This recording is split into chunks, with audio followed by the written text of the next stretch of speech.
on this, the 13th day of June 2023, and I call this board workshop of the United Independent School District Board of Trustees to order. The following board members are present, starting to my left, Michelle Molina, present. Frank Castillo, present. and Elisa Oliveros present. Let the record show that a quorum has not been met, so let the record show that this workshop has been duly called and that notice of this workshop has been posted in accordance with the Texas Open Meetings Act. If we could all please stand and rise for the Pledge of Allegiance. I pledge allegiance to the flag of the United States of America and to the republic for which it stands, one nation, under God, indivisible, with liberty and justice for all. On the Texas flag, I pledge allegiance to thee, Texas, one state, under God, one and indivisible.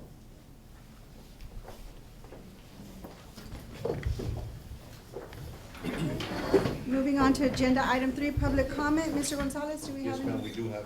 Yes, Madam Vice President, in no particular order, we do have public comment.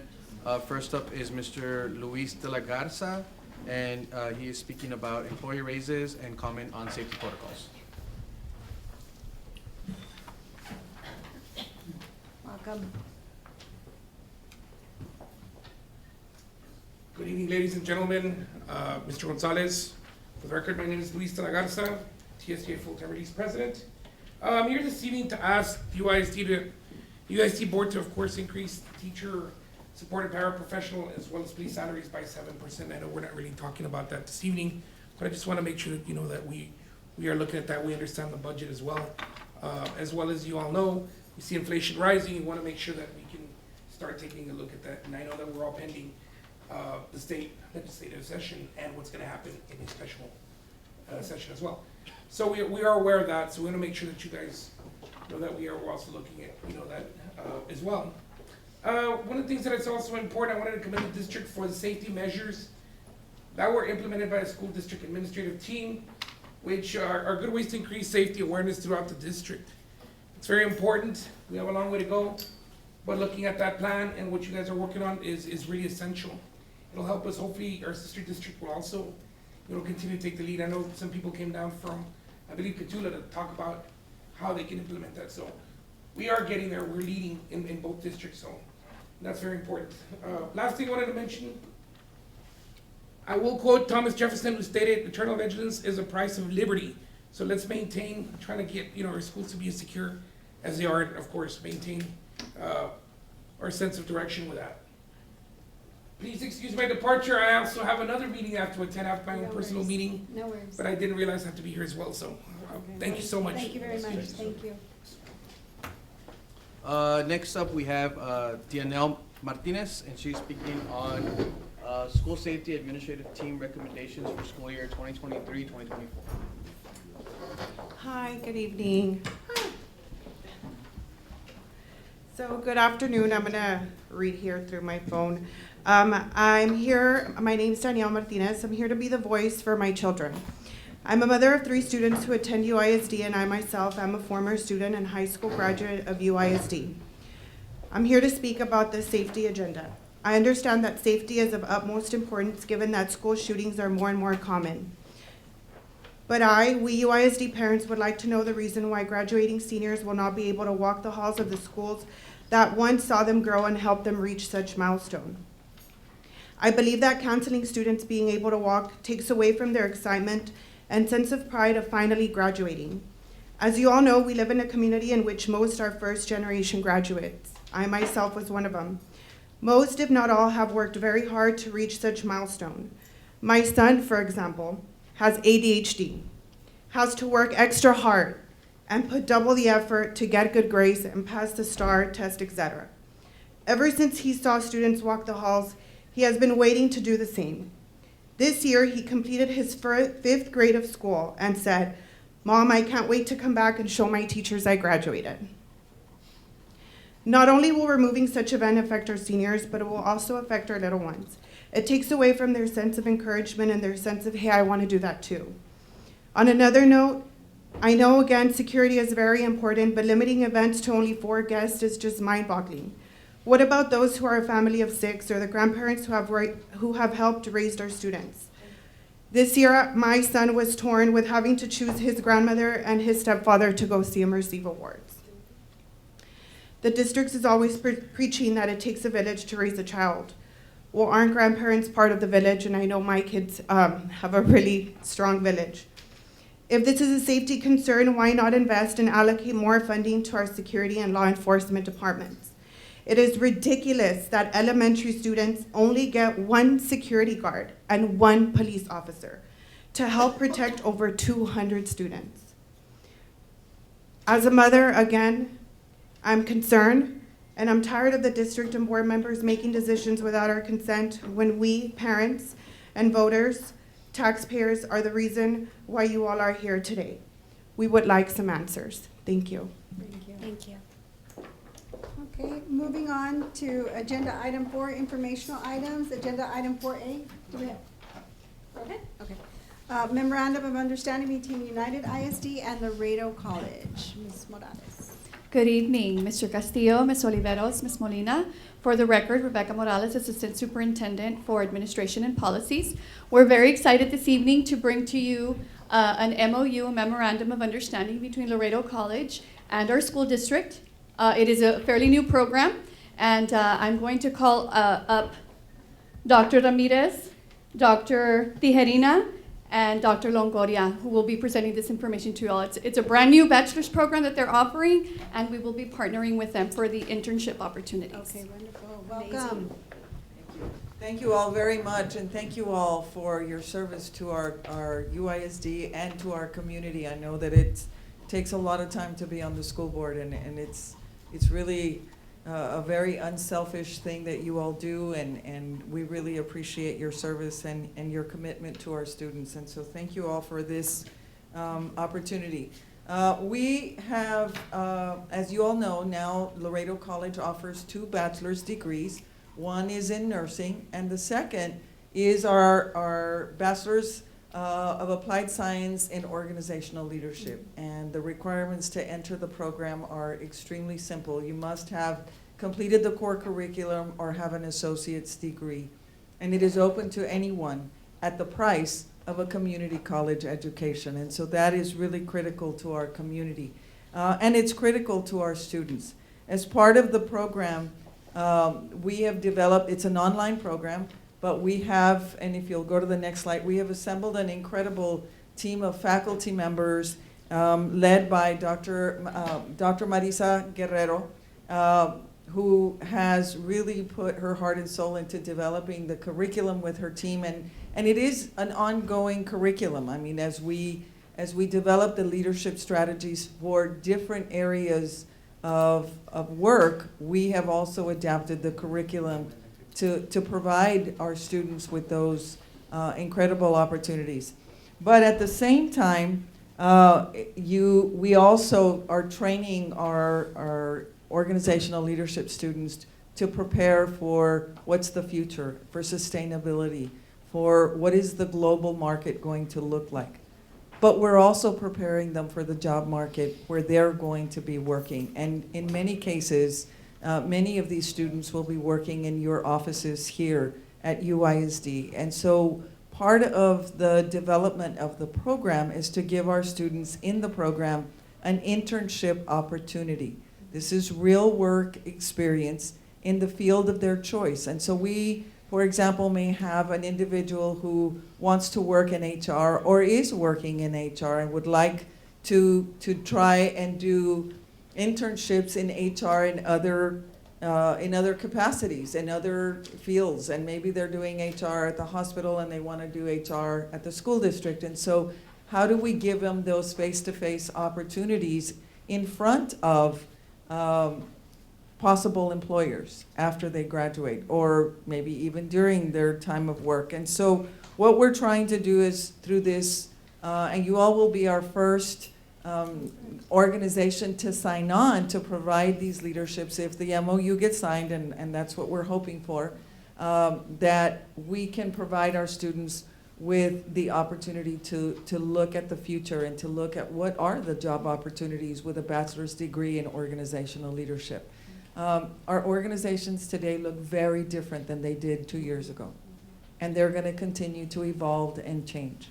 And how we stay ahead of that evolution is really up to us and in providing our students that opportunity. It will be a project-based internship, and so the departments that choose to have somebody, an internship assigned, will have a project for the individual to create, develop through the guidance and leadership of the individual office, and then be able to present that as part of their grade for the class. And so there's a double advantage here, one to your department and to your school district and our students, but at the same time to the student in the classroom with us as they develop new possible theories, new possible opportunities for themselves and for the industry and leadership. And so I would like to thank you all for allowing us this opportunity. This program will launch this fall. And ideally, we're providing additional support to the district. We're giving our students a very new and fresh look at what exists out there. And so with that, I'd like to call on Dr. Tijerina, our provost, and Dr. Guerrero. I don't know if you have any questions for us. The next slide will, I think, sum up what we're doing and as we expose our students to the next level, but certainly developing student skills and expose them to different organizations and cultures, because there is a different culture in each organization. And finally, as we do this and as we move forward within the project and in the program, I don't know who's clicking here, but. I am. Okay, can you? You can with the control right there. Oh, right here. okay, great. Back and forth. Thank you. There we go. And so the goal is to develop some of these skill sets that are so important to all of us. We always talk about, in education, we talk about developing the well-rounded student, right? And so it's okay for them to develop the academic skills, but when do we teach them the soft skills? And how do they learn that different industries have different work cultures, and that change is an ever ongoing possibility within every work culture. Nothing stays the same. Every day is different, and it should be. And as we evolve as leaders within our organizations, how do we manage and maintain the personal indifference of the outcome, but managing and maintaining the outcome, the goal, the sustainability of those goals, and knowing that at the heart of everything we do, especially in education, is the student. And sometimes we make decisions for ourselves, and sometimes we should be making all of the decisions for our students. And so one of the things we try to teach within our program is that leadership is service. And therefore, everything you do should be in service of someone else. And so I don't know if you have any questions for the team. I did have 2 employees of the Head Start program recently graduated from this program.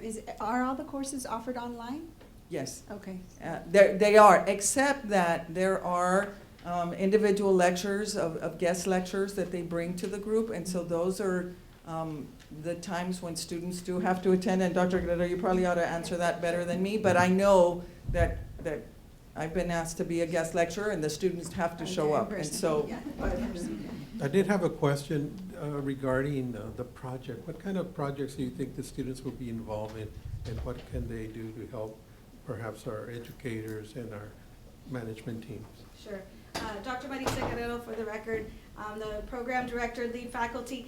And so to answer the first question, it is an online program primarily, but as students are entering the program, we do let them know that there are an abundance of face-to-face opportunities. And I do have to give Dr. Ramirez also credit for this, because she really let us know, like, yes, it's an online program, but we do, as leaders, need to be prepared to not only learn online in theory, but practice.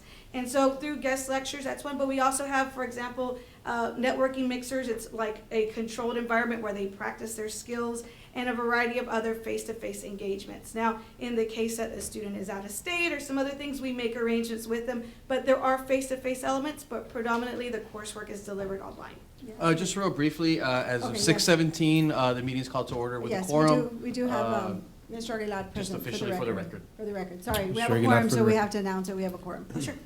And to answer the second question in terms of the projects, we are really tailoring the projects with the students that we're getting. So as I mentioned, we have students that we intake from a variety of associate degree programs. So we have students with child development, homeland security, business management, what have you. And so our process is really, we take the students, we look at their interests, we look at their career goals, and then we match them with the site.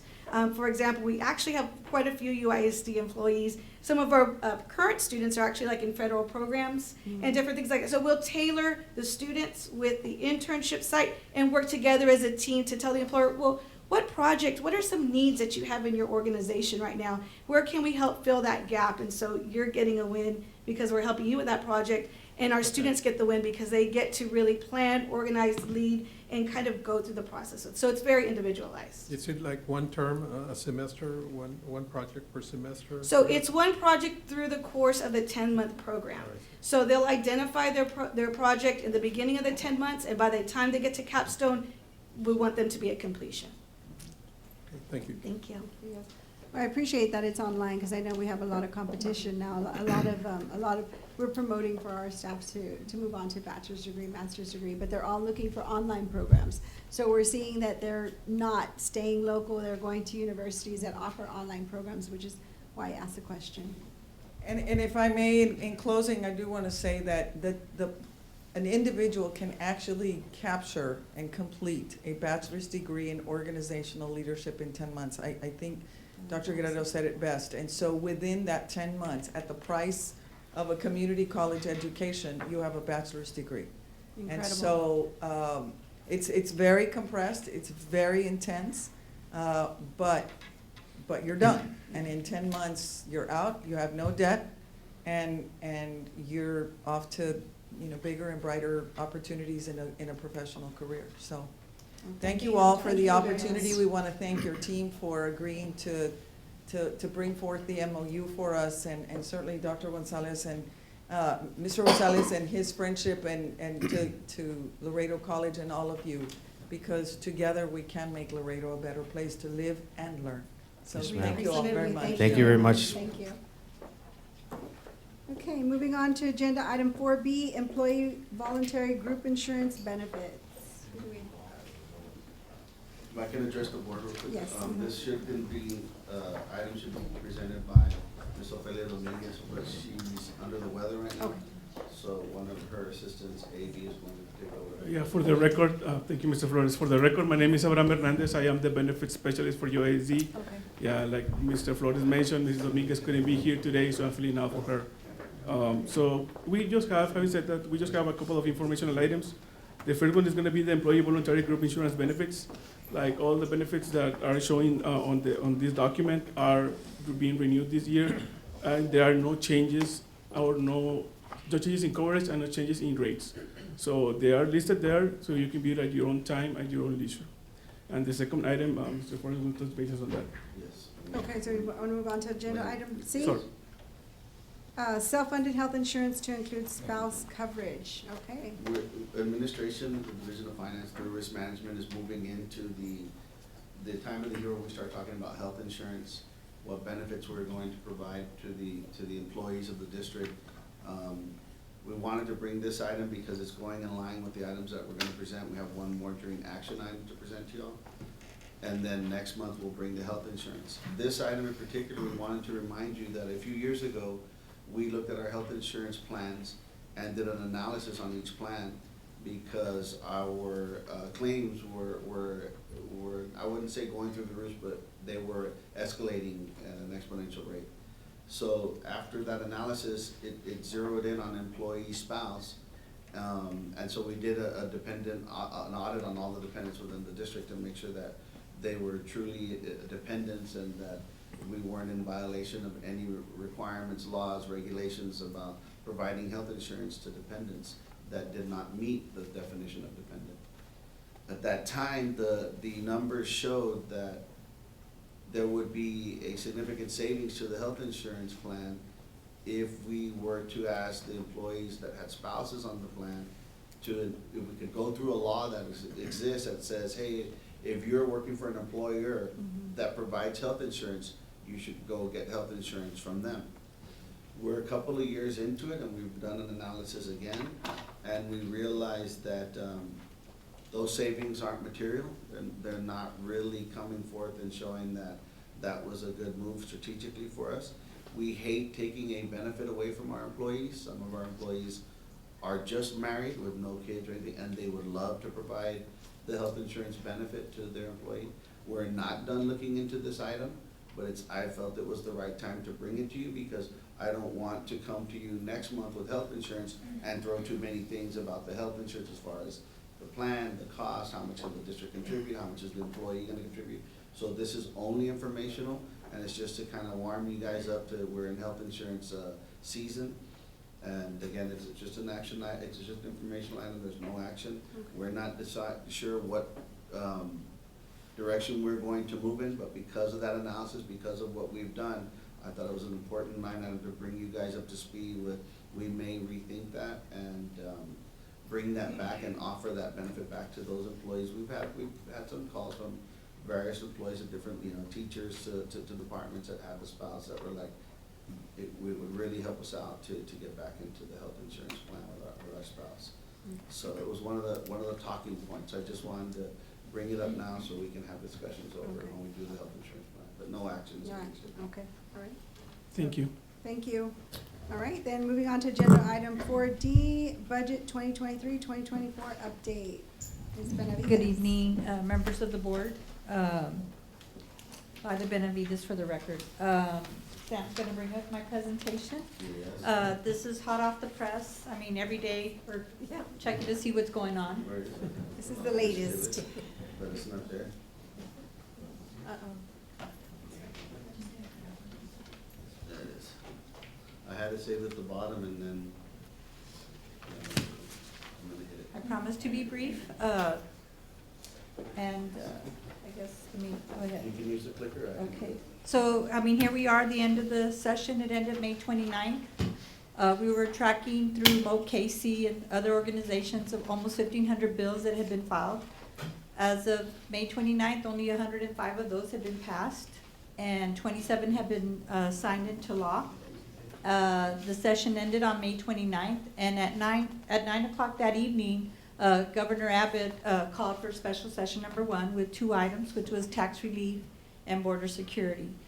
He has till June 18th to either veto or sign those bills that have not been passed. So we're just kind of keeping an eye on what is going to affect us for the next year that has to do with running our schools and taking care of our children. These are major legislation recap of what passed. The state budget, House Bill 1. I'll go into some detail on another slide of what's in the state budget for us. The school safety bill passed, economic development, House Bill 4545 that has some relief for the instructional people, individuals. High quality instructional materials, this is money that was given to TEA. And the Reader Act, which I'm gonna not go into that one because I don't know what it is. So, but we'll find out. Major legislation recap, this is major what did not pass. The school finance bill that I think we brought to you about 2 or 3 months ago that we were keeping an eye on did not pass.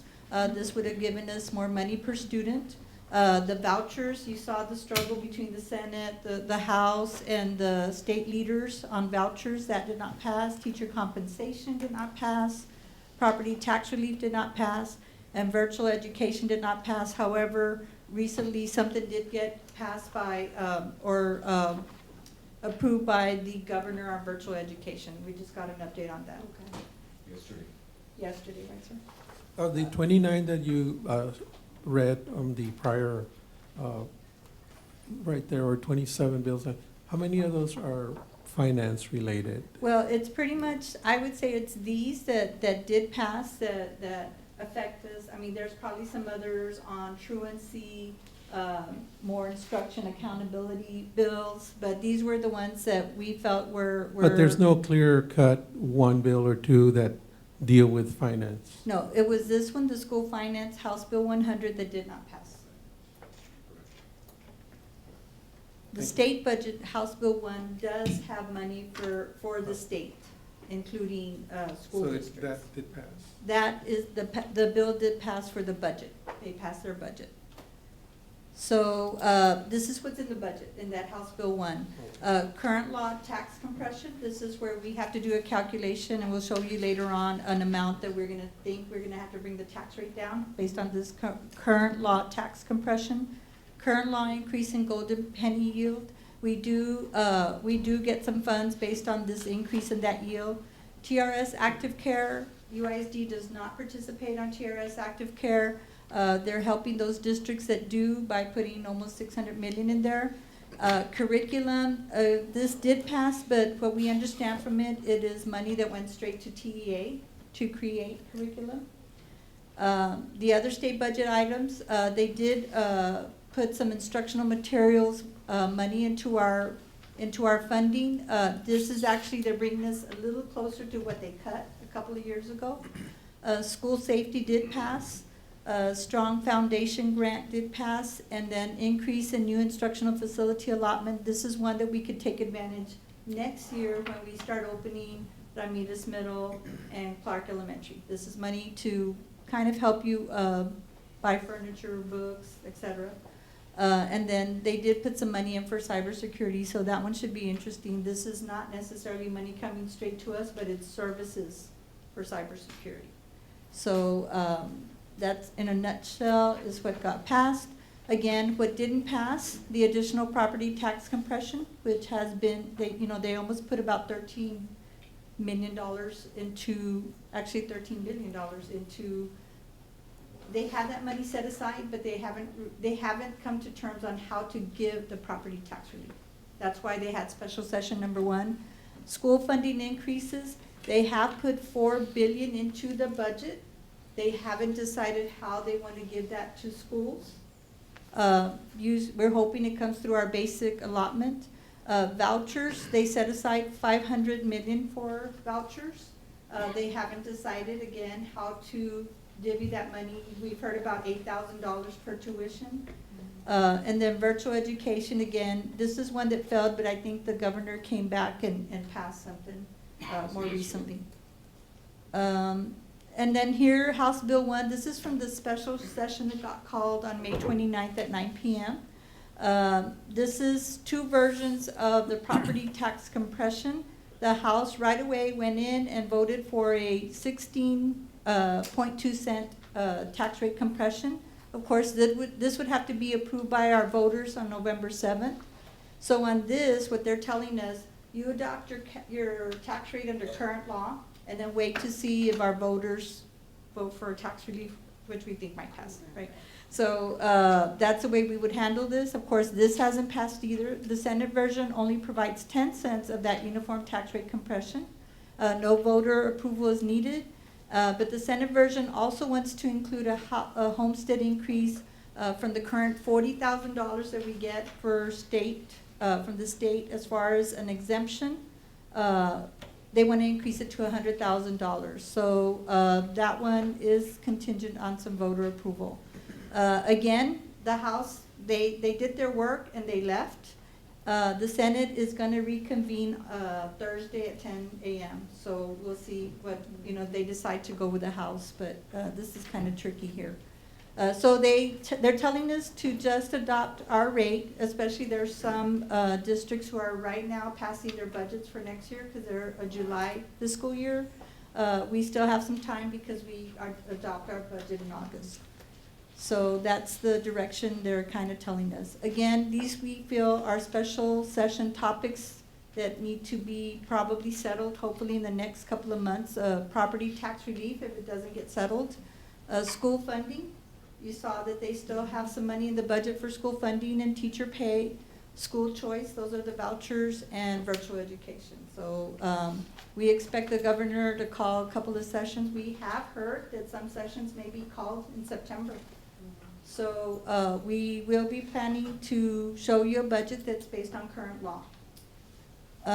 Again, talking about current law, we're gonna finalize our 23-24 revenue estimate, the knowns, which are the current law formulas and our attendance projections. The unknowns, which we're getting probably a little bit more of an idea, is what is the tax rate we need to do, and we've gotten preliminary values. The known is the current law formula is the basic allotment of 6160. We know that House Bill 100 didn't pass, which would have given us a little bit more money per student.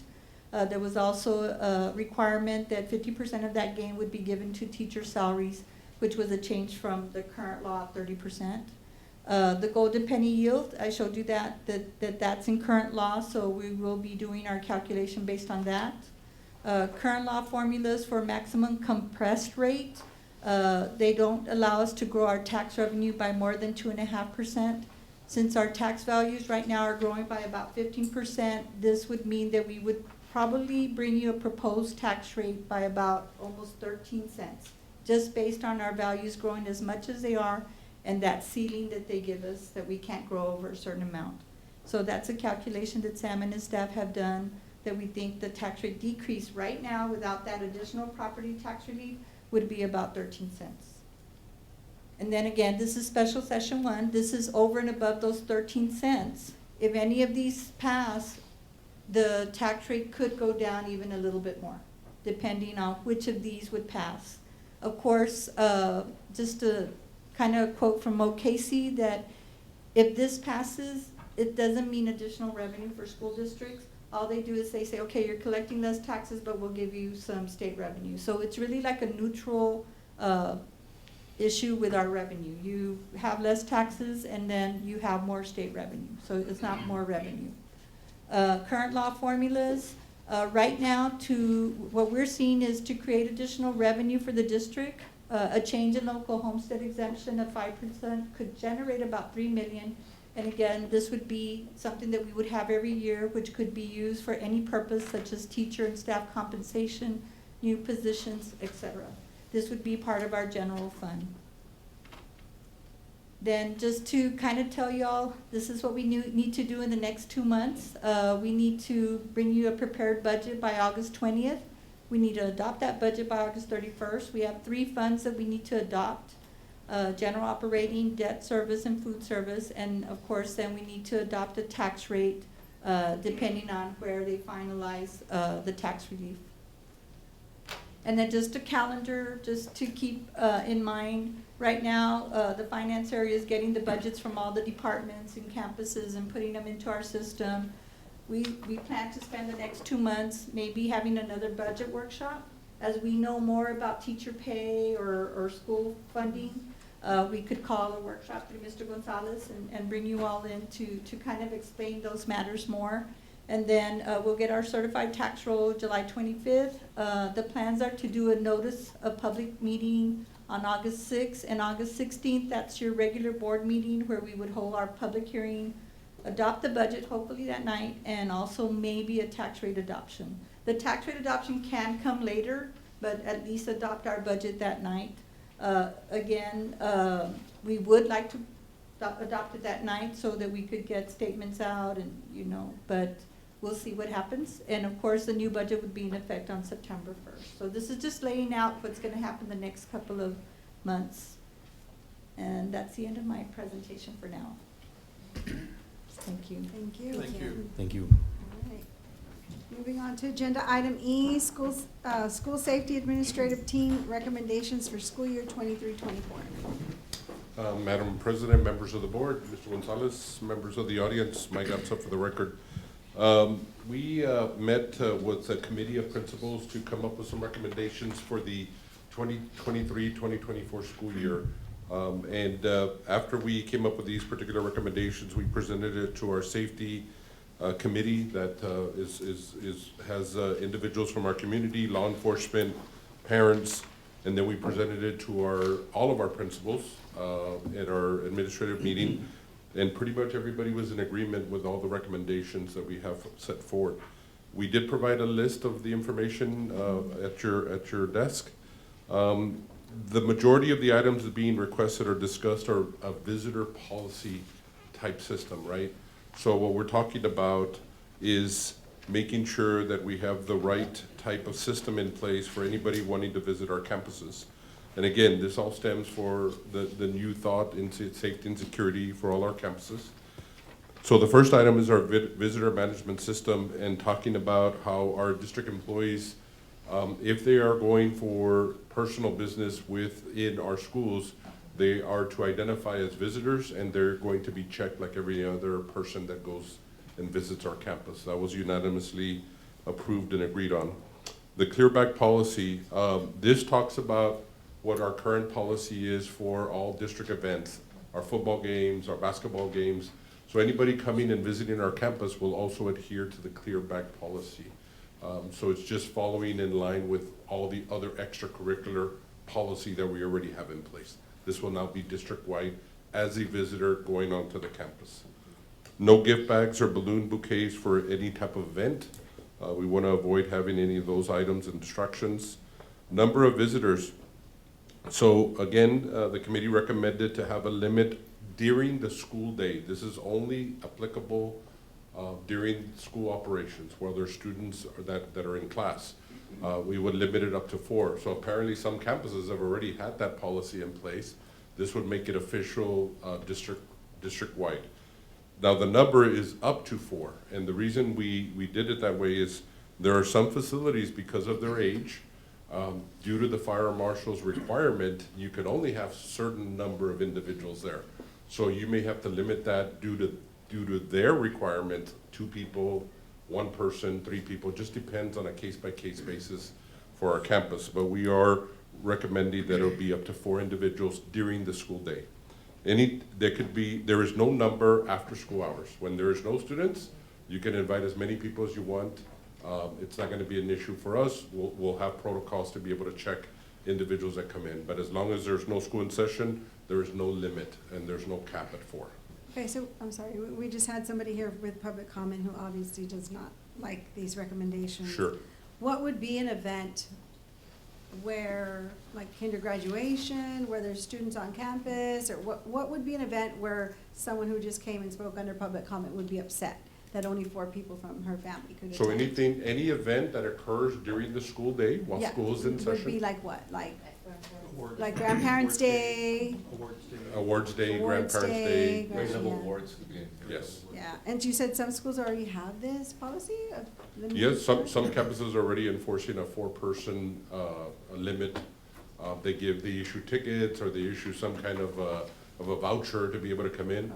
This will now codify it district-wide. Everybody would follow the same rule instead of just some. schools, if I may, Yes, sir. they've been doing it because the fire marshal, some of the smaller schools were doing it. That's correct. You mentioned that, but then you said that if it's after hours, there is no limit, so the fire marshal changes that rule after hours? No, I'm There's sorry. no students. So what I meant to say is that it will be limited to the capacity, but there is no limit on the number of guests. So once they meet their capacity, then they're gonna have to shut it down for anybody.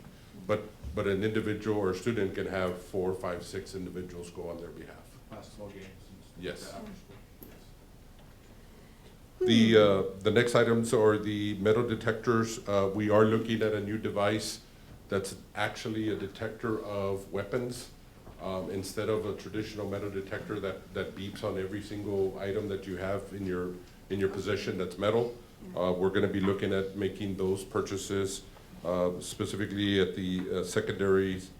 We'll have some at the elementary, but we're gonna be having them for the events that are gonna be hosted at the secondary schools as well. I'm sorry, Mr. Garza, can you go back to that attendance per child?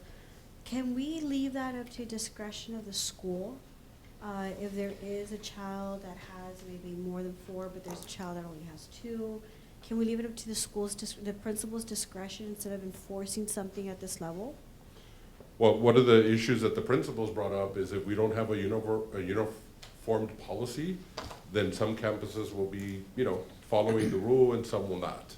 And so they prefer to have a uniform policy, but we can go back to the committee and ask them if they want to leave it up to a per campus basis. They did ask for us to limit it up to 4 because, as we mentioned, in some campuses, they can only invite 2 people. They can only invite a limited number of individuals depending on the event. Yeah, because I'm just thinking, like, if you're a kindergarten graduate, and you have your parents, and sometimes parents aren't married and they have other spouses, so that could be 4 right there. Sure. So that would eliminate grandparents, and typically, if God is good, you have all 4 of your grandparents living, so that's already a lot of people being left out of special events. Yes, ma'am. So I can understand, this young lady who came, you're here in the audience, okay, she came and spoke, and I understand her grievance. And I want to be clear that this is not the board, because you said something in your comments about the board making decisions without input from the parents. Well, this is a decision from a committee without input from the board. So that's what we're here doing. We're discussing, we're giving our input at this point, which I do have a concern with that one as well. So I don't know if that's something we could discuss at the regular board meeting, or if it's something we could pull out and take back to the committee. Well, this is I informational think there has to be a only, better right? solution than just doing that, because what if they don't even meet the maximum capacity, but we're not allowing other family members to come in with that student, So Again, the I caveat think to there has to be a here- better solution. The caveat to this is that they can host the event after school, and then there is no limit, right? So that's the opportunity for the campus to be able to kind of address that issue if it's a large event. And typically, those events are after hours. After hours. I After remember school. when my kids were in elementary, they were during school hours, but maybe things have changed. I don't know. All of Mr. mine have been Garcia, during we school have hours. a question from the audience. Is she able to make comment at this point? No, it's No, only oh, during okay, public comment period. unfortunately, I'm sorry. Can I say something? Yes. Just on that, there's some people that don't take the 4, so maybe on principal discretion, It'll even out. Yeah. it can even out, and she can have a number where she can approve or not. And we have it that way, sir. We actually put it up to 4 with the principal's discretion. So if somebody comes with 2, then they can make as long as it's even across the board. So So- she- Mr. Garza, I think sometimes what happens is it's not applied consistently, right? And that's where people Yes, have sir. concerns. Yes, It's not applied, and I know you're trying to make a general rule Yes, sir. that you follow. But my question actually is enforcement, who's actually gonna be there to say, no, sorry, you already passed the Do limit. they have a You clicker to do," counting adults? Where do you do that? How do Yeah. you do that? So typically, what we've had in other events is that they give either vouchers or tickets or some kind of a, where, per Okay. student, right? So you kind So of. there's accountability Yes, sir. somewhere Yes. else. Yes, sir. I've been there myself, and they give me a ticket. If I don't have a ticket, they don't let you go in, so that's the way they have it. And for all our events, even after hours, we have now authorized police or security to be there. The key is to for get the a ticket. enforcement. Yes, sir. Come- Yes. sir. She is to get a ticket, yeah. And here's the other issue. We are really gonna try very, very diligently to check every single person that comes in. So limiting the number of individuals will help that process speed up, or else we're gonna have a long, long line of That's what I being able to check. saw with the IDs. Are you gonna put them all through the system? That's gonna take a good while. So we're looking at a new software that's gonna allow for individuals to pre-register before they come onto campus. Okay. And as soon as they get there, they scan, they've already been pre-checked, pre-screened. One of the neat features about our current visitor management system is once you've been checked already, you're already in the database, so to speak. So it's real quick to pop up your name immediately. So again, that just goes with training and being able to do that. But So one of the other things, Mr. Garza, I'm thinking of that we're talking about this on this topic is, yes, that's a great thing to check the IDs and make sure everyone gets scanned into our system. However, what about metal detectors? Are we checking for anyone that may be concealing a gun or a pocket knife that shouldn't be taken onto campus? So we do have our regular metal detectors. Again, we're looking at a new device that will actually be a weapons detector, not necessarily a metal detector. And it has a unique process to be able to identify if there's somebody with a particular weapon or a certain type of system. So Are we going to get that through a grant, or are we purchasing that ourselves? We're actually committed to getting the funds to be able to do that.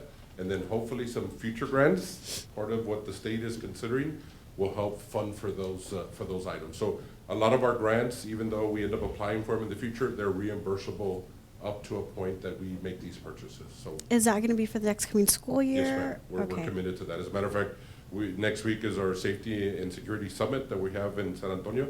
And so we're meeting with the supplier of that, just to make sure, test it out before we place an order for it. So it's not going to be implemented at all campuses. What are we Yes, doing in ma'am. the interim? So right now it's summer school, so we don't have the situation of the influx that we normally do on a regular school day. We anticipate having these systems in place before school starts, At all schools? at all schools. Okay. That's our goal. That's our goal. So unless there's a back order or something happens, but, you Let's know, just we'll work on a follow. plan B. Let's Yes, always ma'am. have a plan B, a contingency plan. 100%. Yes, ma'am. District employees can visit campuses for personal reasons. They also have to follow the clear plastic Yes, bag sir. rule. 100%. Yes, sir. So, and they have to identify, so we're gonna have to train our individuals in the front to be able to look at an employee, because I could walk in with my ID, I'm gonna have to be identified as personal or business. So we're gonna have to identify that when we walk in. It's gonna be a part of the process. Yes, ma'am. So, the other items is requiring IDs for all our secondary schools, so right now, only high school has student IDs. We're gonna bring that down to the middle schools to help to get them used to the fact that they're gonna be using IDs. It is a very difficult enforceable item at the high schools, so we're gonna continue to try to enforce that and make sure that they have that. Police and security, we did clarify in the formula that we provide for, and let me make a statement for the public. UISD is committed and has always been committed to providing armed officers at every campus in our district. Not many districts do that. Okay, that is a major investment on our part to do that. I think As we a matter of were fact, one we of were the the first first ones. districts, Yes, right? yes, Yeah, ma'am. we were the first So one. there are a lot of districts that would love to have at least an officer at every campus, and we've committed to that at minimum at all of our campuses. The secondaries have more because of the situations with discipline and other situations that come forward, but the district is committed to that. And as a matter of fact, we have the third largest police force in the county, you know, behind the Laredo PD and Webb County. So we certainly have committed to that. In our high schools as well, right? Yes, ma'am. Yes, ma'am. So in the formula, the individual that's in the vestibule at the very front is not counted as part of their allocation. So they get automatically added one for that, and then the formula takes into play all the other individuals. So it's based on student enrollment. So based on the student enrollment ratio, that's when you start adding the police and the security guards per campus. So the individual that actually is assigned to be in the front is not counted a part of that allocation. And every campus is that ratio, right? Yes, ma'am. Now, it's only the secondaries that have the individual that's not counted in the front. The elementaries, they do have only one security and then the one officer. Okay, perfect. And of course, there's always requests for additional manpower, right? It's always about the budget. I know that the chief has requested 6 additional security guards as part of the budget. That's already part of our preliminary number that's already being presented, that I think we've shared with you all as well. And then the other item is entry parking. We want to clearly define for these events that are going to happen during the school day. As you know, a lot of our campuses are fenced in, thankfully, but that also limits the amount of parking in the front of the school. So when we do have larger events, we have to open up the side gates and identify locations, which a lot of our designs or the newer designs allows for us to have entry from the outside for our libraries, for our gymnasiums, for our cafeteriums.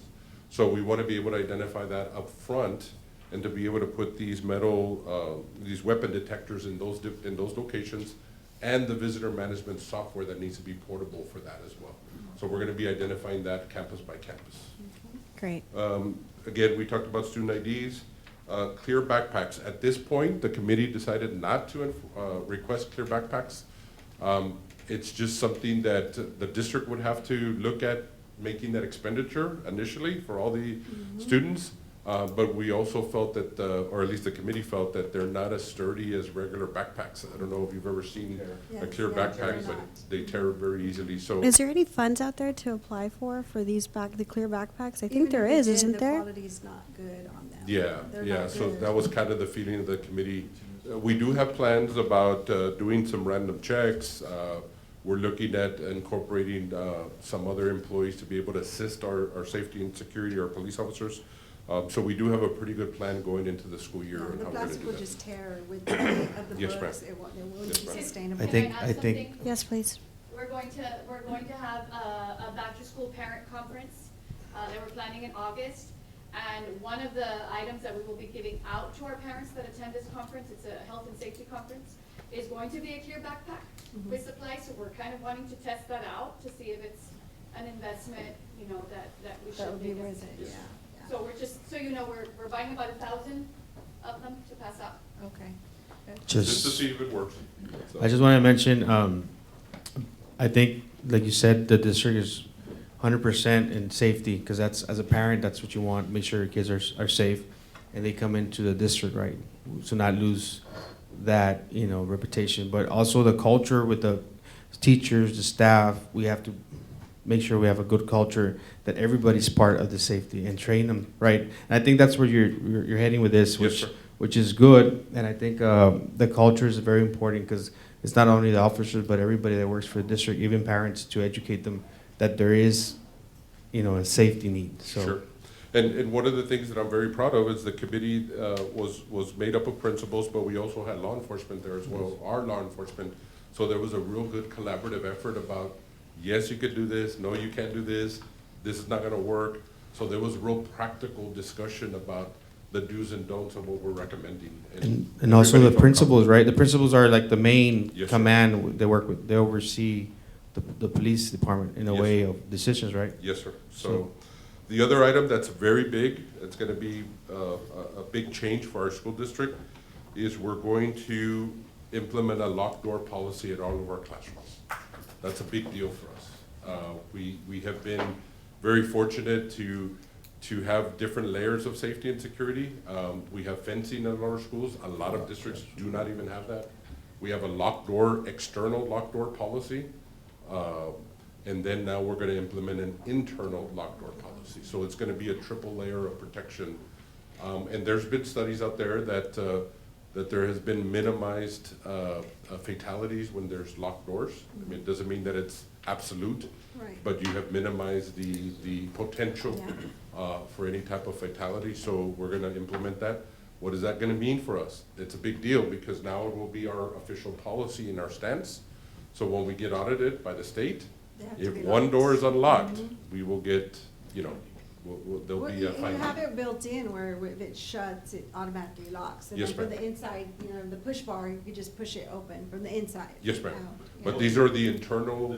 But this is a classroom doors. classroom That's what the doors. classrooms, that's what I'm Yes, talking about. yes, So like if it was an outdoor exit, you could do the same for the indoor. Yeah, no, as far as being inside the classroom, that's not gonna be an issue as far as exiting because of fire safety. Yeah, you have to. You have Yeah, to. yeah. But anybody from the outside coming But in. how would they unlock it, is my question.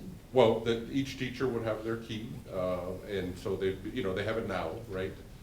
But it's gonna be an issue when students going in and out for the restrooms and for restroom. Yeah, other see, that's what issues. I was talking about, the push bar. When you have and I know they're usually used on outdoor exits. Yes, ma'am. But if you could do that in the classroom somehow, I've seen some videos online about what some of the districts are doing. They're even doing like walls that you could pull out and you put it like a safety. I've seen a lot of those videos. Sure. But you could do the push bars where nobody's gonna forget to unlock it because it automatically, you close it, it locks. It's not even you don't even have to think about it, it's just gonna lock So itself. the doors locked, they're locked from the exterior in the hallway going in, but in the interior, you can open them, so it's not, Yeah. right? Am I correct? But Yeah, you're so saying you it's- need a key though to open it? If you're on the outside, On So the then outside. It shouldn't be an issue during it an should hour. not be an issue. Right, So if there's a fight going on in the classroom, they push it. they need to have a key to get in to stop it. Yes.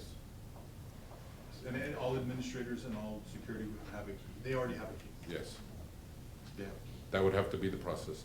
In addition to everything that we're recommending here, we're also looking at, and it was requested by the principals, that we're gonna have a panic device that every employee will have. So that it'll be a wearable device, and for those issues, they'll be able to quickly respond to Okay. requests for assistance, and somebody will show up. Are we gonna get those panic buttons before implementing the locked doors? The panic buttons will take a little while because it's the number of employees that we're requesting, and there's an additional installation, because the way we're looking at it is we're gonna be able to identify where the exact location of the incident is. It's gonna identify the precise classroom and the space in that area. So it's gonna be a robust system that's gonna be able to do that for us. And that's only in that school. Yes, sir, it'll be Right. for every, so an employee that has that device, it's almost like a Wi-Fi connection with the device that they're gonna be doing. So I could go to any campus with that Panic device, and once I press it, whatever, knows where you are. it knows exactly Like a where I'm at. GPS, yeah. Yes, Mhm. like a, it pings off of ping, the yeah. device. Is it registered to the employee, like it says? That is correct. Mr. Garza? That is correct. Okay. Now, we'll have to work it with substitutes and all those other things, Yeah. but we're gonna work all those details out as much as possible. That'll be good. Again, these are all layers of security that Yeah. we have never had, we've never implemented. For our purposes, it's just to call for that assistance. To alert Our law somebody. enforcement and our administrators have the walkie-talkie to make the conversations. And the reason why is, a lot of times with those systems, you'd have too much chatter. So you'd have everybody having conversations over each other, and so that's why we wanted. Because the administrators already have You already have They the have the walkie-talkies. walkie-talkies That's with the law enforcement officers. Now, will the law enforcement officer at the campus have access to these alerts, these Yes, notifications? ma'am, so they'll be notified by text, by. By text, okay. So it's by, remote. It can be email, anywhere.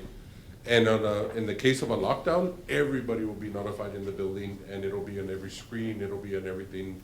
Like, for example, you're doing a presentation, it'll actually pop on the screen that this is a lockdown, this is a lockdown. It takes over the PA Yes. and the computer. So, it's gonna be robust, it's gonna be really. That's a interesting. robust system. Yeah. Yeah, so, and then the last item, again, was discussed about the senior walk. It was discussed at length. There are a lot of issues to this, it's complex in that, the senior walks happen at the last week of school. There are events at the high schools that the seniors are usually participating in. And so these events also conflict with those particular events, even at the high schools. A lot of the principals at the elementary and middle schools, their concern was they don't even know who these students are. They weren't students when they were principals, or maybe they were new principals to that school. They have no idea who these students are. So there's a fear factor about who's coming into their campus. We did talk about student IDs. We talked about some kind of an identifying marker. The reliability of students having their IDs or bringing them with them. Not knowing, we actually made changes this year. They couldn't dress in their gown until they walked into the building, and then they could be checked. So it's all those fear factors that went into this discussion and this decision. It wasn't done lightly, but they also looked at the balancing of, what was the maximum benefit to make sure that we're protecting the students. And so that's where this decision came from, with them making that recommendation.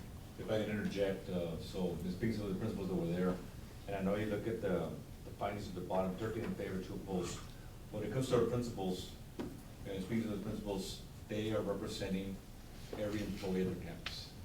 So that one vote for that principal represents the voice of the whole staff at the campus, because they have meetings with their staff as well, so don't let the numbers deceive you. Well, I agree, to a certain point where, the students, it's too distracting in the halls, in the classrooms, but to take it all out completely, I don't agree with that. There's still a big benefit to, our kids seeing our graduating seniors. It's motivating. There's a big benefit to that. And you and I spoke about this, Mr. Garza. There's other ways, there's other solutions. If we do like a pep rally, if we do some kind of assembly in the gym where it's more controlled, they're not roaming through the halls, they're not disrupting classrooms, but we still have that it's the culture, right? Sure. It's a big benefit. Our kids see, and that's something that they strive to. I want to graduate, I want to do that myself. But if we can control it, like in the gymnasium, if we can control it, they want to do the parade, a walk outside of the campus, in the parking lot, but still keep it, but have it more controlled. Yes, ma'am. And again, it's the coordination. So what ends up happening, it usually happens the last week of school. There are a lot of events going on, even at the high schools, even though they're half days for the high schools. Some of these events were scheduled in the morning, so the seniors wouldn't go to school in the morning.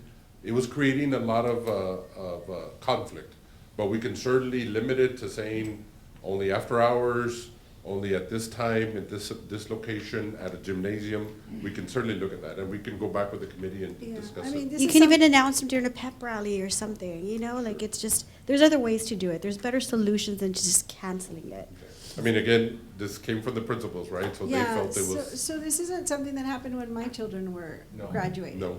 And so when It's they more saw it, they recent. were like, what, we get to do this, Yeah. this is super cool. It is. And then I saw videos, even teachers posted videos of elementaries, and it was, all the elementary students in the hallway looking up to these graduates, and it seemed very controlled to me. It seemed very happy, very controlled. I think where we're getting is to where, for safety reasons, we can't have anything at school anymore other than instruction. Sure. Might as well cancel all award ceremonies, cancel everything, have everything after hours, because that's where we're headed, right here. So I agree with Ms. Molina, there has to be a balance. There has to be a way to do things. We might as well just stop going to the LEA, we might as well stop having graduations, period, because there's a threat everywhere. Sure. So our job is to reduce the threat, Yes. not to cancel everything. I think it's a disservice to the students. I just wanted to find out, how does something like this get to be discussed at the committee? I know you said the principals Yes, sir. were, but is there anything specific? Any maybe that student they were? input? Whether he's talking about anything specific maybe that? 'Cause I know Oh, I mean- the parents are there with them at that time, right? Yeah, no, it was just us here in this room, actually. We brought in a group of, so what we did is we asked for volunteers to be a part of this committee. So everybody on the list were volunteers. And so we met a couple times to discuss all kinds of safety issues, not just, there were items that we didn't even present because they just said it's not even, we're not gonna be able to do that, like, it's not possible, so. I just feel like canceling events, it doesn't send the right message. I think we need to do a little bit out of the box thinking Mhm. and a little bit more solution-based and how to accommodate something in a more safe manner, more I controlled mean, I manner. understand it's a challenge, right, to get all the ideas. I just wanted to know specifically how this one came up in the committee to discuss. If there's anything particular that was mentioned or I- specific. Like Well, an one of the incident. issues, I will An tell you. incident An or incident that something. Well, I will tell you, Mr. Castillo, that one of the issues was there was no uniformed process. So one principal was like, the students just show up, they went into the classroom, they talked to the students, and then another principal said, well, we don't do that, it's just a parade down the hall.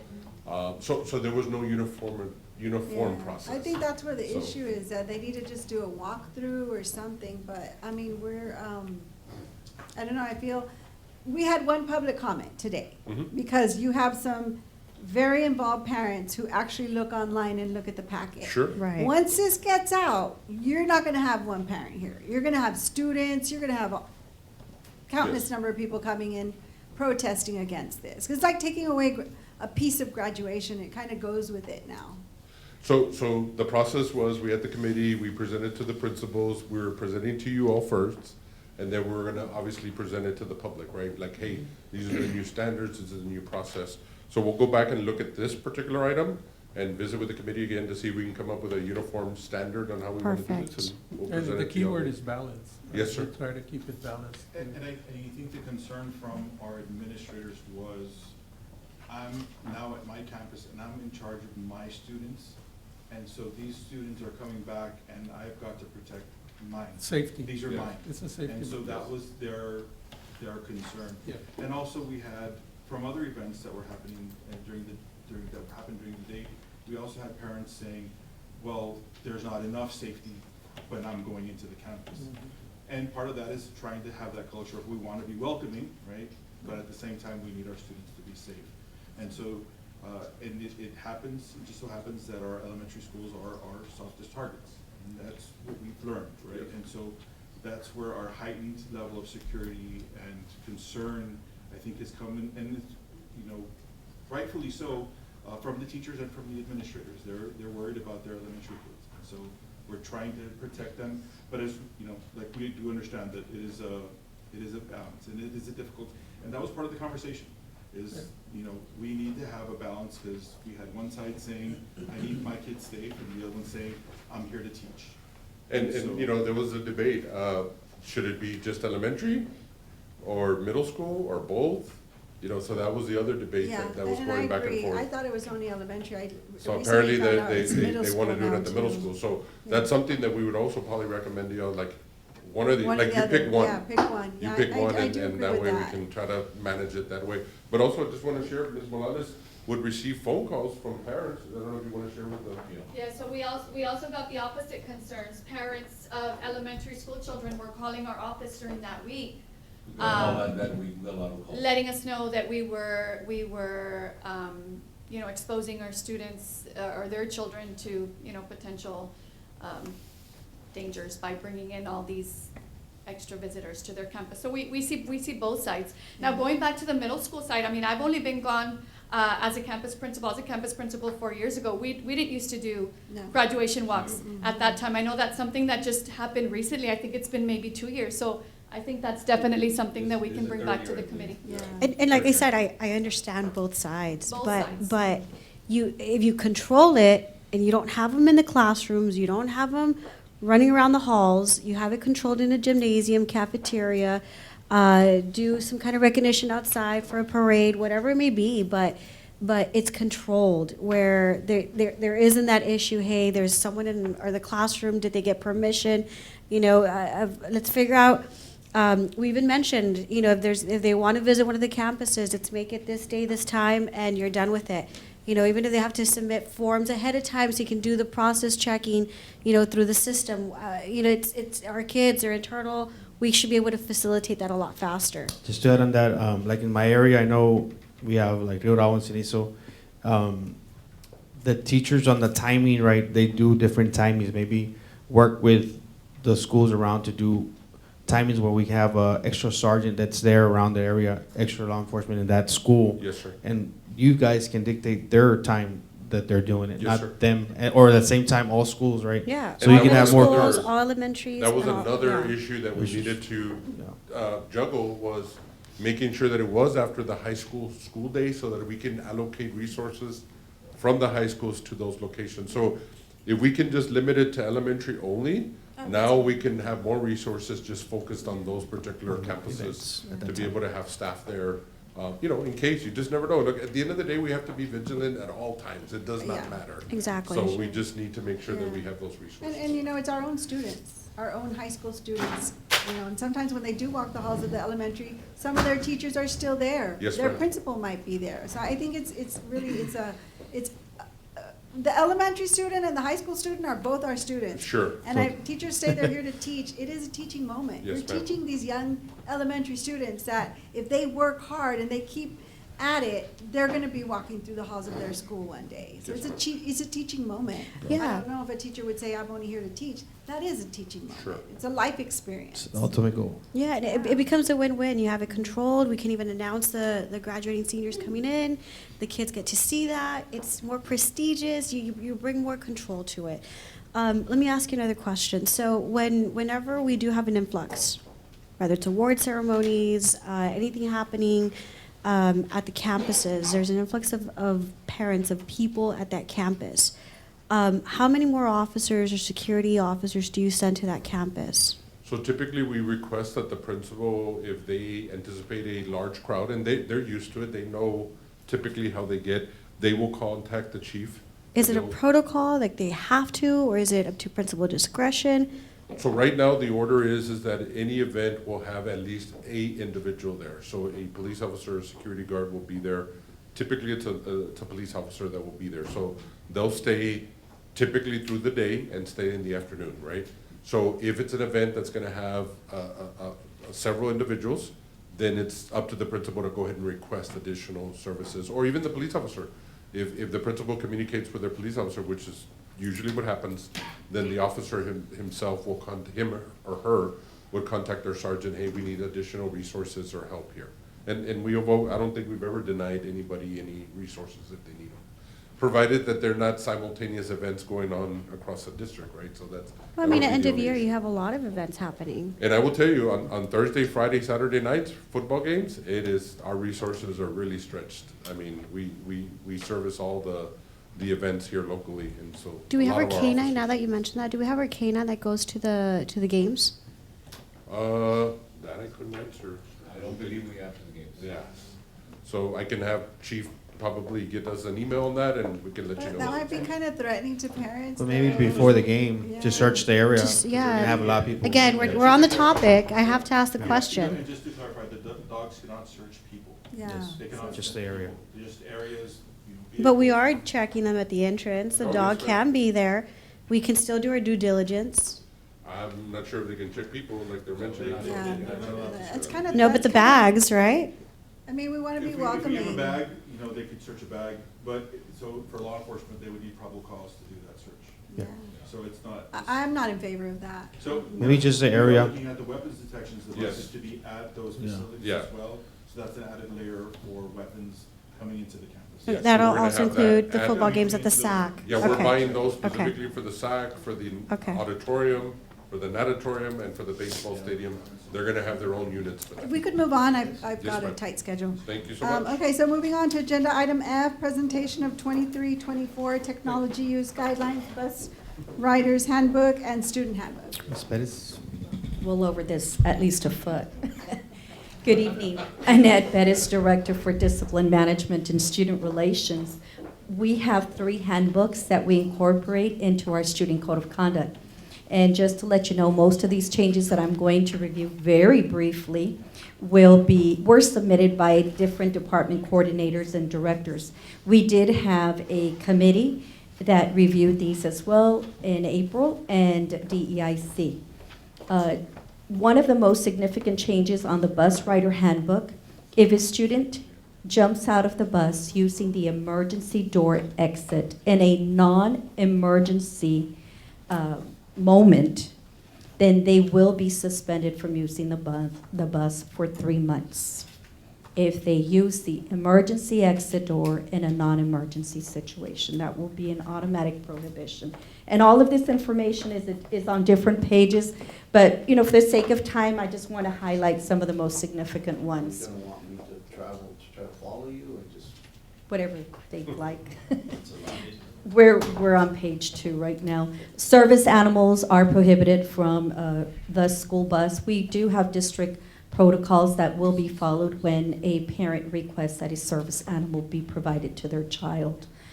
Technology use guidelines is a different handbook in there. Most of the changes came from Mr. Hector Bettis and Ms. Judy Garcia. And a lot of the questions deal with what kind of information does Google collect from our students? What kind of, who is it shared with? And do they sell it to advertisers, et cetera? So this information is being shared with parents. We're just being very transparent in the area of Google.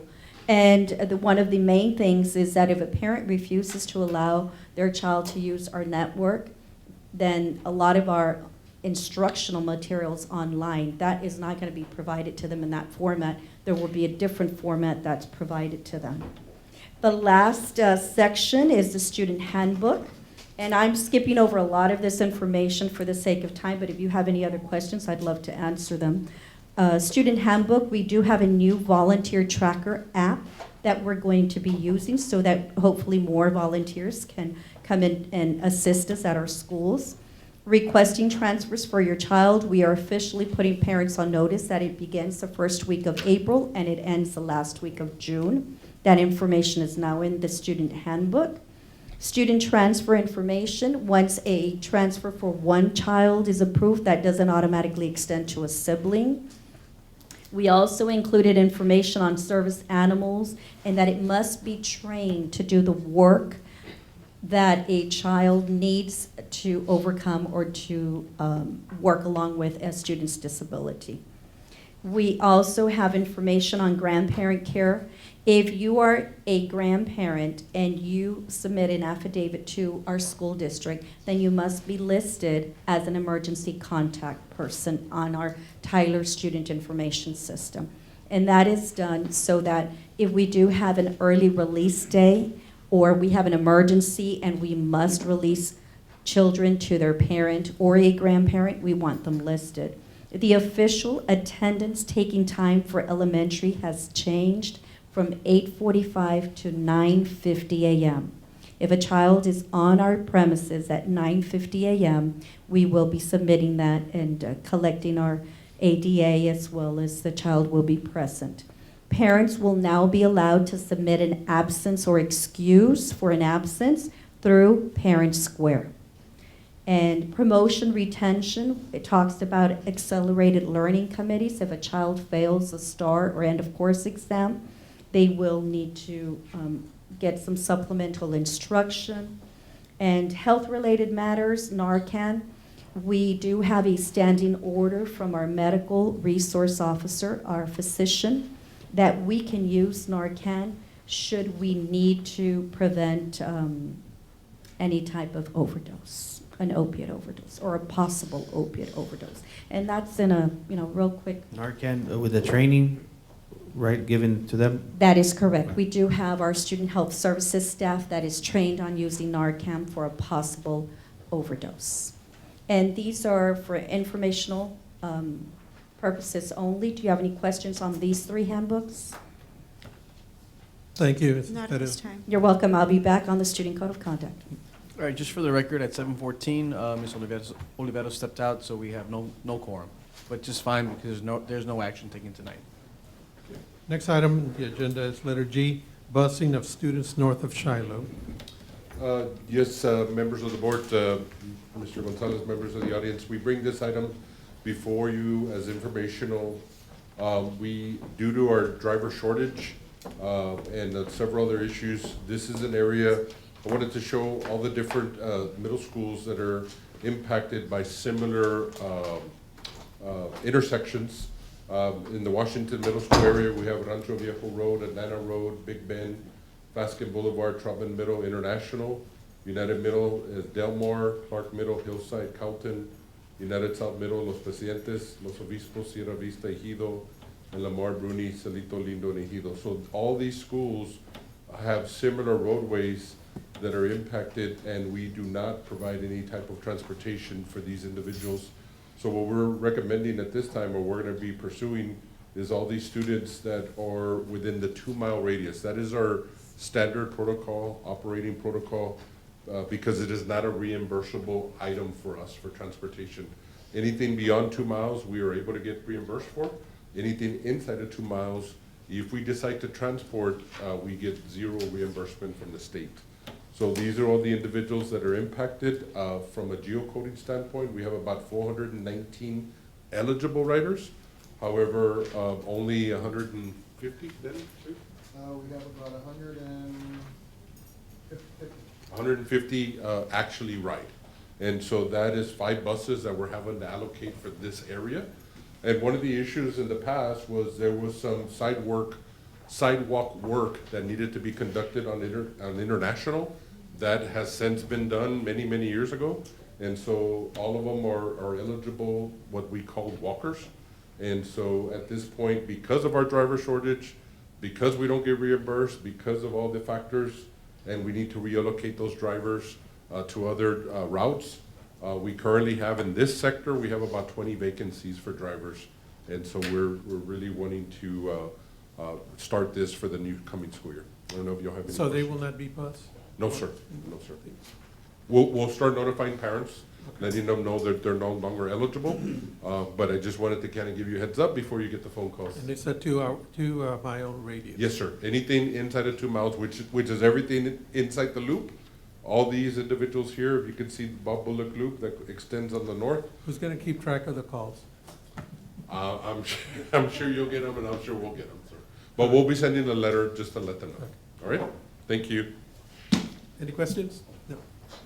All right, we'll proceed to agenda item 5. The following items are to be reviewed by members of the board with recommendations for actions to be made at the next regular board meeting. Letter A, discussion regarding budget amendments. Yes, sir. Mr. Castillo, Mr. Aguilar, the Division of Finance is going to present to you, or is presenting to you, 2 budget amendments, BA 2308 and BA 2309. Neither one of them have an effect on fund balance. I have to take you back to March when we did an update, a presentation on our financial situation with the state revenue. If you recall, and taking you further back when we adopted the budget, there was a $25 million deficit that we were gonna use ESSER funds to help us cover. When we get to this part of the year, the first quarter, the second quarter, we're in a positive flow, a positive cash flow mode. when we start getting towards the end of the year, we start hitting into those cash reserves. It starts affecting what we have available, what we budgeted for certain expenditures, so we do projections.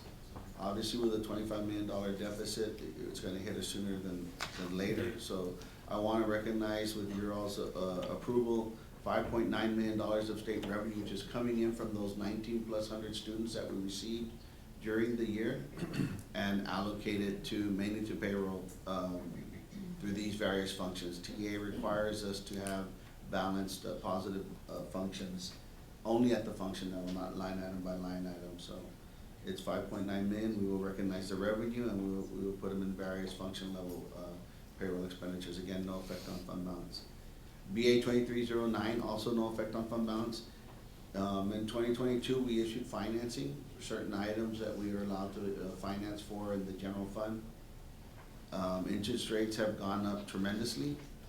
I want to bring this to your approval so we can finish off some summer projects. We are allowed to allocate the interest earned for this financing to those projects that we brought to you back then at the time that we said we would do the financing. We would finance these projects that we have a list on. And again, those are the two budget amendments we're bringing, no effect on fund balance. Any questions? No questions. Letter B, discussion regarding monthly disbursements. Yes, sir. The Division of Finance presents you monthly with the prior month's expenditure, so we presented you with May. I don't know if you have any questions at this point over those items. No questions for me. Okay, continue. Letter C, discussion to designate Monica Madrigal to calculate the 2023 tax Yes, sir. rate. According to section 2604 of the property tax code, Texas property tax code, the board has to elect a staff member to designate and calculate the 2023 tax rate. We do this annually, and we are recommending that person be Monica Madrigal, our tax assessor collector. Okay. Any questions? No questions. Letter D, discussion regarding property tax refunds for the month of May 2023. Hi, good afternoon, Mr. Castillo, Mr. Aguilar, Mr. Gonzalez, members of the audience. I bring to you the tax refunds over 500 for the month of May. We only have one for $1,648.22. This is an erroneous payment. The account is paid in full. There's no loss of revenue to the district. Thank you. Thank you. Any questions? No questions? Letter E, discussion regarding resolution adopting local option homestead exemption. Mr. Castillo, Mr. Aguilar, members of the audience, at this time, due to the legislature not passing a school finance bill during the 88th legislative session, we finally would have provided the much-needed funding relief to support our teachers and staff at UISD. At this time, administration recommends the adoption of this resolution to establish an optional residence homestead of 10%, the appraisal value of all resident homestead in the Manor Penn School District. So what does this do? This will allow the district to continue providing tax relief to our residents while still delivering exceptional educational service to all UISD students in a safe and nurturing environment. Furthermore, the Texas state leaders have indicated already that throughout the legislative session and during the special session one called by the governor, they are strongly supporting to provide additional property tax relief to all our taxpayers. In a nutshell, the state has not come through, and so we're trying to create funding source. And again, the 5% will bring in another $3 million to our district. Eliza? That's correct. I presented that item earlier in our budget presentation. So, Yes, ma'am. This is So are we going up to 10% or reducing from? We're recommending the 10%. Yes, that the exemption now be 10%. Versus what did we have before? 15%. 15. Just want to be clear with the audience. Okay, no questions? Just for the record, Ms. Molina did have to exit due to a minor family emergency at Okay. 7:20. Thank you, sir. Letter F, discussion regarding the awarding of bids, proposals, and qualifications and extensions. Good evening, Cordelia Jackson for the record, Mr. Castillo, Mr. Aguilar, and UISD staff. We bring before you the following, can you go to this summary? RFP 008-23, district-wide office equipment and supplies to the vendors listed. RFP 018-2023, awards and trophies to the vendors listed. RFP 014-2021, Student Credit Recovery and Advancement Software to School PLP. In addition, we have 12 renewals for your consideration.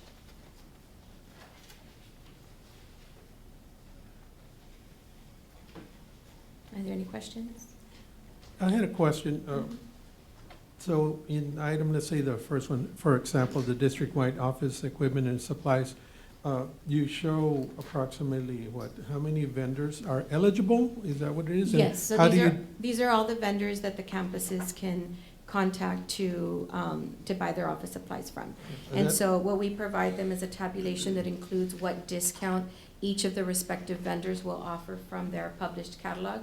And then it's up to each campus or department to make sure that for whatever they're buying, they're getting what's best for their budget. And how do we get assured that they're going with the lowest price, or how do we do that? It's up to each campus and department's budget. So what we do is we give them the vendors that they can select from. We let them know what discounts those vendors provide.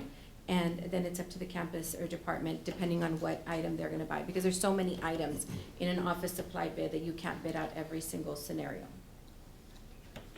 Thank you for answering the question. Yes, No. sir. And just on the renewals, you said you have 12, Yes, 12 renewals. which are, The interactive flat panels, counseling and testing materials, swimming pool maintenance, you want to go up?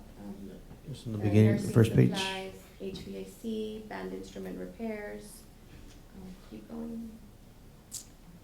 District-wide publications, electrical supplies, dust mop service, and food production vendors, District-wide food produce uniforms. vendors, sorry, district-wide uniforms, and telemedicine services.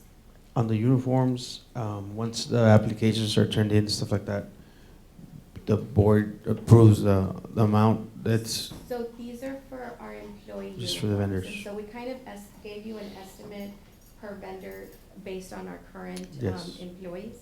And so I think right now, each person, I think, gets like 3 shirts and 2 pants.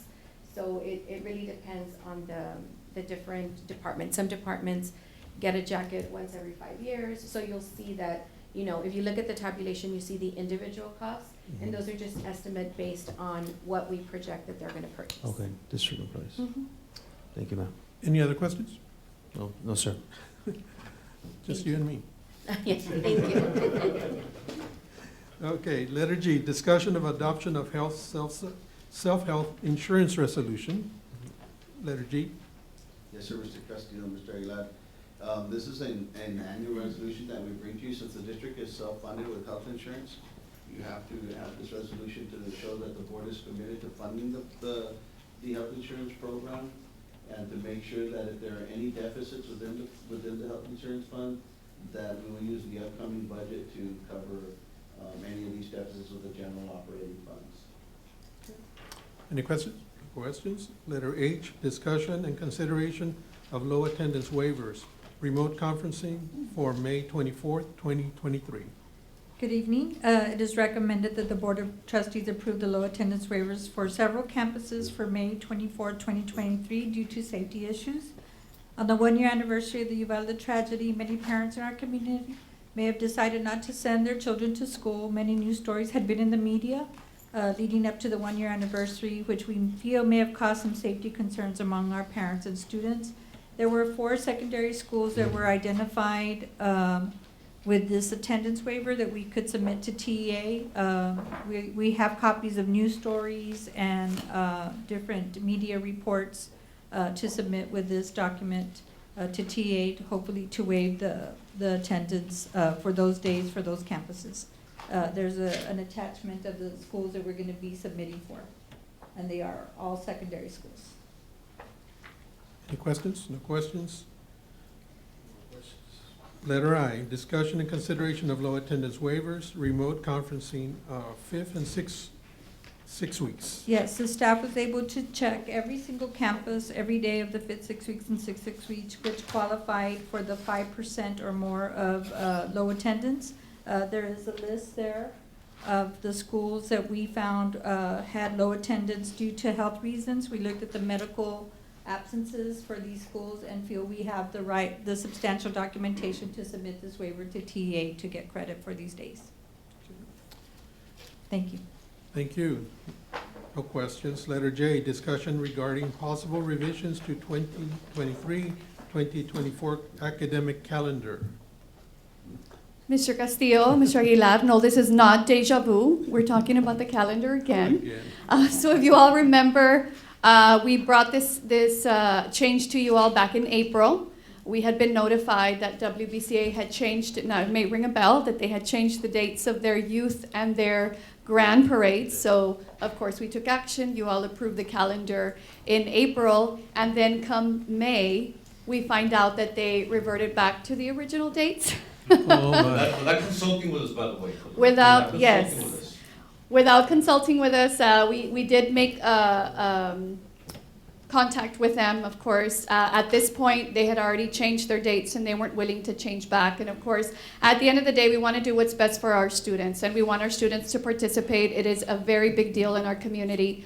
So if you can go to the next slide, Sam. If you all remember, right now, the current is on your left-hand side. We had moved that date of the 16th down to the 23rd because the dates that WBCA had changed were the 22nd, the youth parade, the 24th, the grand parade.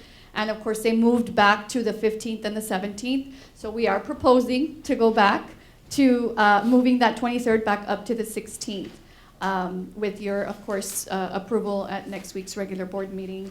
Again, we're wanting to, and we have established these open lines of communication with WBCA. They have assured us that this will not happen again without communicating with us, that they're, changing back and forth. But of course, at the end of the day, we want to do what's best for our students. And this proposition to... What was their rationale for changing it, or is there anything that... I think there were some conflicts. There were some conflicts. I know that they have a very good standing relationship with our sister district, and I know that they had been pleading with them to please go back to their original dates.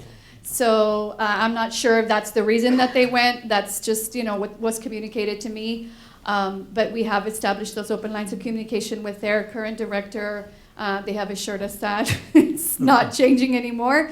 But again, this is what we are proposing to you all, is to go back. At the end of the day, this calendar was the one that made more sense because it gives our families and our students a 4-day weekend as opposed to, a Monday and a Friday off. I see. And of course, we want our students to be able to participate, in these events and not struggle with, attendance or students having to be out late at night and coming to school the following morning. So for your consideration next week. Thank you very much. Thank you.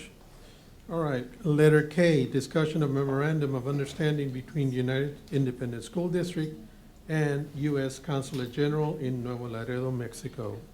So it is recommended, this is not a new practice that the district has had. Sam, can you go back up to the main one?